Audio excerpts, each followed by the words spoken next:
السلام عليكم ورحمة الله وبركاته. اللهم صل وسلم وبارك على سيدنا محمد وعلى آله وصحبه أجمعين. سبحان الله والحمد لله ولا إله إلا الله والله أكبر ولا حول ولا قوة إلا بالله العظيم. إن شاء الله النهارده هنتكلم عن حرق القرآن.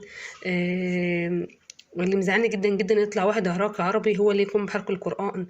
لا حول ولا قوة إلا بالله. دولة السويد تستخدمه وسيلة لإنه يعمل حاجة زي دي وبعد كده ترجع تعتذر. حسبي الله ونعم الوكيل في كل من يحرق القرآن، وحسبي الله ونعم الوكيل في كل من يشوه الإسلام.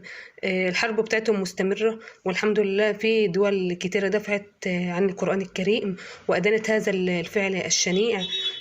حرق القرآن جريمة. هم يريدون أن يحرقوا القرآن، هو عبارة عن أخلاق. هم يريدون يحرقوا الأخلاق ويريدون البشرية أن تصل إلى أن تكون غابة لا يحكمها قانون إلا قانون القوة والشر.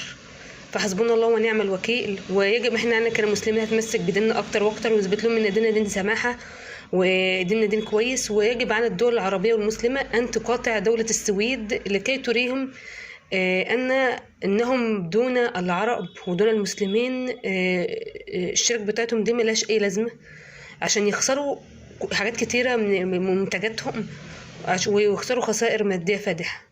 فحسبنا الله ونعم الوكيل. وشكرا لكل الدول اللي هي احتضنت القرآن ودافعت عنه. شكرا للرئيس الروسي، جزاك الله كل خير. واللهم صل على سيدنا محمد.